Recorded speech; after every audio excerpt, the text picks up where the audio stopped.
বিসমিল্লাহির রহমানির রহিম। যাদবপুর কলেজের অনলাইন ক্লাসে সকল ছাত্রছাত্রীকে জানাই আমার আন্তরিক শুভেচ্ছা ও সালাম। আসসালামু আলাইকুম। আমি মোহাম্মদ নাজমুল হোসেন, প্রভাষক যুক্তিবিদ্যা, যাদবপুর কলেজ, মহেশপুর, ঝিনাইদহ। প্রিয় ছাত্রছাত্রীরা, আজ আমি তোমাদের দ্বিতীয় পত্র বই থেকে ষষ্ঠ অধ্যায়ের ব্যাখ্যা সংক্রান্ত বিষয়টি নিয়ে আলোচনা করব। ব্যাখ্যা। বিশ্ব প্রকৃতিতে প্রতিনিয়ত অসংখ্য ঘটনা ঘটে চলেছে। বিশ্ব প্রকৃতিতে প্রতিনিয়ত অসংখ্য ঘটনা ঘটে চলেছে। এগুলো এতই জটিল যে এর সবই আমাদের পক্ষে জানা সম্ভব না। এক্ষেত্রে আমাদের ব্যাখ্যার প্রয়োজন। আমরা এই দুর্বোধ্য ও জটিল বিষয়কে সহজভাবে প্রকাশ করার জন্য আমাদের ব্যাখ্যার প্রয়োজন। এখন আমরা জানব ব্যাখ্যা কাকে বলে। কোনো দুর্বোধ্য বিষয়কে সহজ সরল, জটিল বা দুর্বোধ্য বিষয়কে সহজ সরল ও বোধগম্য ভাষায় প্রকাশ করাকে ব্যাখ্যা বলে। এই ব্যাখ্যার ইংরেজি শব্দ হলো এক্সপ্লানেশন। ব্যাখ্যার ইংরেজি শব্দ হলো এক্সপ্লানেশন। ব্যাখ্যা, এই এক্সপ্লানেশন শব্দটি একটি ল্যাটিন শব্দ। এক্সপ্লানেশন শব্দটি একটি ল্যাটিন শব্দ। এটি এক্সপ্লানো শব্দ থেকে উদ্ভূত হয়েছে। এক্সপ্লানেশন শব্দটি ইএক্স ও প্লানো শব্দ থেকে, এই দুটি শব্দের সমন্বয়ে গঠিত। ইএক্স অর্থ পূর্ব অবস্থা এবং প্লানো অর্থ হলো সহজ করা। সুতরাং শাব্দিক অর্থে আমরা বলতে পারি কোনো দুর্বোধ্য বিষয়কে সহজ সরল ও বোধগম্য বা প্রাঞ্জল ভাষায় প্রকাশ করাকে ব্যাখ্যা বলে। প্রখ্যাত যুক্তিবিদ আরভিন এম কপি ব্যাখ্যার ক্ষেত্রে দুটি দিকের কথা উল্লেখ করেছেন, যথা এক নম্বর হলো দুর্বোধ্য বিষয়কে সহজবোধ্য ভাষায় প্রকাশ করা। কোনো দুর্বোধ্য বিষয়কে সহজবোধ্য ভাষায় প্রকাশ করা। এরপর দুই নম্বর হলো আপাত দৃষ্টিতে প্রতীয়মান এমন কোনো শৃঙ্খলবিহীন বিষয়ের মধ্যে শৃঙ্খলা প্রতিষ্ঠা করা। আপাত দৃষ্টিতে প্রতীয়মান এমন কোনো শৃঙ্খলবিহীন বা বিশৃঙ্খল বিষয়ের মধ্যে শৃঙ্খলা প্রতিষ্ঠা করা। ছাত্রছাত্রীরা, এরপরে আমরা জানব ব্যাখ্যার প্রাসঙ্গিকতা বা গুরুত্ব। ব্যাখ্যার প্রাসঙ্গিকতা কতটুকু আমাদের কাছে বা গুরুত্ব কতটুকু। ব্যাখ্যার গুরুত্ব আমাদের যুক্তিবিদ্যার ক্ষেত্রে অপরিসীম। এই আমরা জানি, আগে জেনেছি, দুর্বোধ্য জটিল অস্পষ্ট বিষয়কে সহজ সরলভাবে ব্যাখ্যা দেওয়ার হলো, উপস্থাপন করাই হলো ব্যাখ্যা। কিন্তু যে কোনো বিবৃতি বা ব্যাখ্যায় প্রাসঙ্গিক না হলে সেটা আমাদের গুরুত্বপূর্ণ বিষয় বা প্রাসঙ্গিক বিষয় বলে বিবেচিত হবে না। এক্ষেত্রে আমরা উদাহরণস্বরূপ বলতে পারি, যেমন একজন ব্যক্তি চাকরি পেয়েছে। এই চাকরি পাওয়ার ক্ষেত্রে আমরা যদি বলি ওই ব্যক্তি যেখানে অবস্থান করছে তার পার্শ্ববর্তী জেলায় প্রচুর বৃষ্টিপাত হয়েছে, এক্ষেত্রে আমরা যদি বলি ওই বৃষ্টিপাত হওয়ার কারণে ওই ব্যক্তি চাকরি পেয়েছে, এক্ষেত্রে এই ব্যাখ্যাটা হবে অপ্রাসঙ্গিক। তাহলে ব্যাখ্যা অবশ্যই প্রাসঙ্গিক হতে হবে, তাহলে সেটা গুরুত্বপূর্ণ বলে বিবেচিত হবে। এরপরে আমরা ব্যাখ্যার কোন কোন বিষয় নিয়ে আমরা গুরুত্বপূর্ণ বিষয়ের দিকে লক্ষ্য রাখবো সেটা দেখব। আমরা বিশ্ব প্রকৃতিতে প্রতিনিয়ত, এক নম্বর, আমরা বিশ্ব প্রকৃতিতে প্রতিনিয়ত অসংখ্য ঘটনা ঘটতে দেখতে পাই, কিন্তু এর কারণ আমাদের সবগুলোই জানা অসম্ভব। এর কারণ সুস্পষ্টভাবে জানার জন্য আমাদের ব্যাখ্যার প্রয়োজন। এক্ষেত্রে ব্যাখ্যার গুরুত্ব অপরিসীম। এরপরে ঘটনার কারণ নির্ণয়ের ক্ষেত্রে বা ঘটনার কারণ জানার জন্য ব্যাখ্যার গুরুত্ব অপরিসীম। আমরা জানি কারণ ছাড়া কার্য ঘটে না, অর্থাৎ প্রত্যেকটি কারণ কার্যকারণ শৃঙ্খলে আবদ্ধ।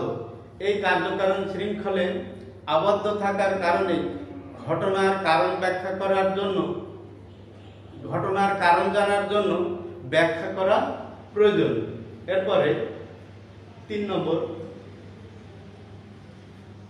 অজ্ঞতা, অস্পষ্টতা বা নির্বিচার বিশ্বাস, অন্ধবিশ্বাস, কুসংস্কার এর কারণেও মানুষের মনে এক ধরনের ধারণা জন্মগ্রহণ করে। এই ধারণা থেকে সে কি করে, তার কোনো একটা বিষয়কে নিজের মনের মতো করে ব্যাখ্যা করার চেষ্টা করে। তো এই অজ্ঞতা, নির্বিচার বিশ্বাস, কুসংস্কারকে দূরীকরণের জন্য সেই বিষয়টিকে ব্যাখ্যা করার প্রয়োজন। এরপরে 4 নম্বর হলো সত্য উদ্ঘাটনের জন্য। সত্য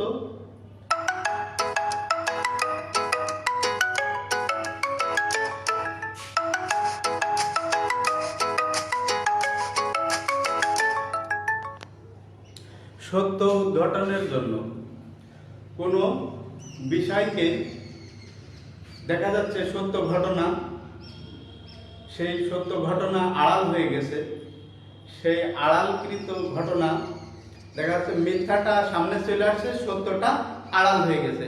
এই সত্য ঘটনাকে উদ্ঘাটন করার জন্য এবং মিথ্যাকে দূরীকরণের জন্য ব্যাখ্যার প্রয়োজন, ঘটনা ব্যাখ্যার প্রয়োজন। এরপরে আমরা জানব ব্যাখ্যার প্রকারভেদ। ব্যাখ্যার প্রকারভেদ, ব্যাখ্যা কত প্রকার? আমরা জানি ব্যাখ্যা প্রধানত 2 প্রকার। ব্যাখ্যা 2 প্রকার, একটা হলো বৈজ্ঞানিক ব্যাখ্যা, অপরটি হলো লৌকিক ব্যাখ্যা। আমরা আগে জেনেছি কোনো দুর্বল জানার জন্য আমাদের ব্যাখ্যা করা প্রয়োজন। কোনো দুর্বোধ্য জটিল বিষয়কে সহজ সরলভাবে উপস্থাপন করার জন্য বৈজ্ঞানিক কার্যকারণ নিয়ম বা নীতি অনুসরণ করে যখন তাকে সহজভাবে উপস্থাপন করা হয় তখন তাকে ব্যাখ্যা বলে।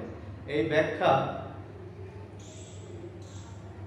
আমরা বললাম ব্যাখ্যা 2 প্রকার, বৈজ্ঞানিক ব্যাখ্যা এবং লৌকিক ব্যাখ্যা। বৈজ্ঞানিক ব্যাখ্যাটা হলো যখন কোনো ঘটনার ব্যাখ্যা বৈজ্ঞানিক নিয়ম বা কার্যকারণ নিয়ম অনুসরণ করে কোনো ঘটনার ব্যাখ্যা প্রদান করা হয় তখন তাকে বৈজ্ঞানিক ব্যাখ্যা বলে, তখন তাকে বৈজ্ঞানিক ব্যাখ্যা বলে। অপরপক্ষে আমরা বলতে পারি কোনো ঘটনা কার্যকারণ নিয়ম অনুসরণ না করে লৌকিকভাবে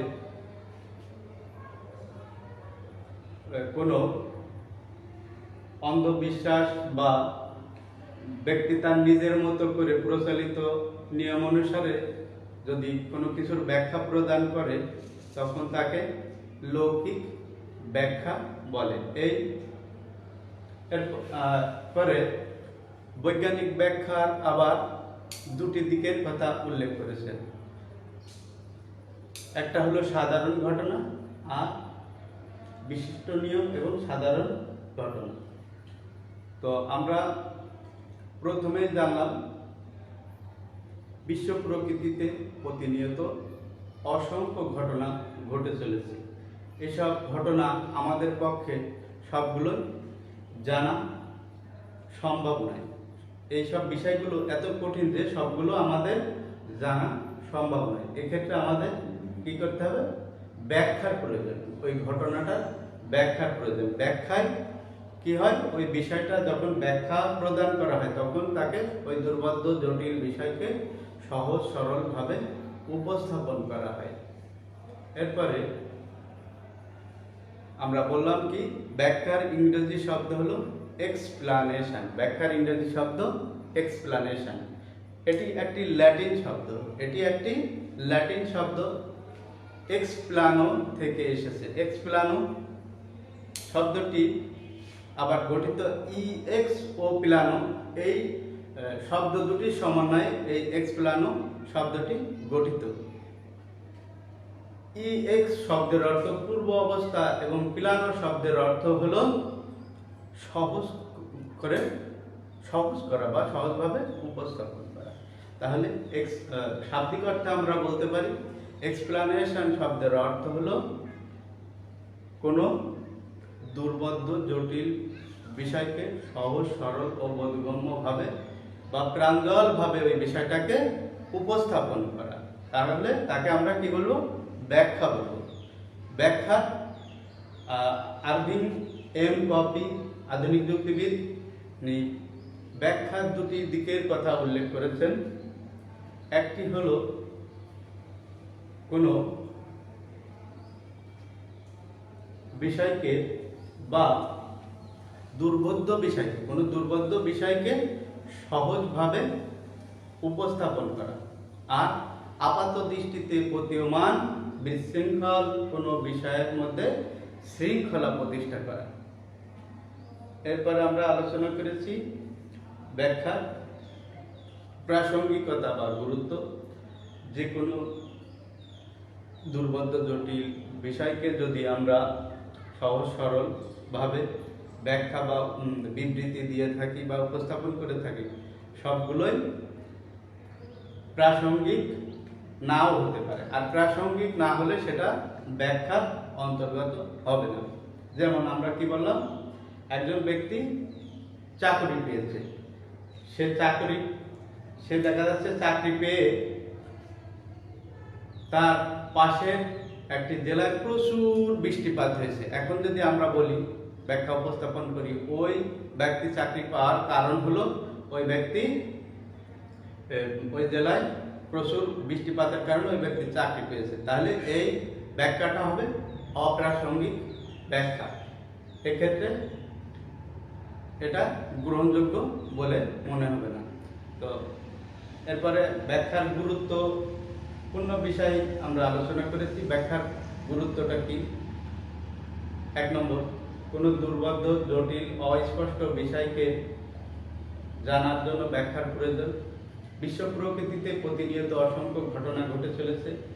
এই ঘটনা সহজ সরলভাবে উপস্থাপন করার জন্য আমরা কি বলেছি? ব্যাখ্যার প্রয়োজন।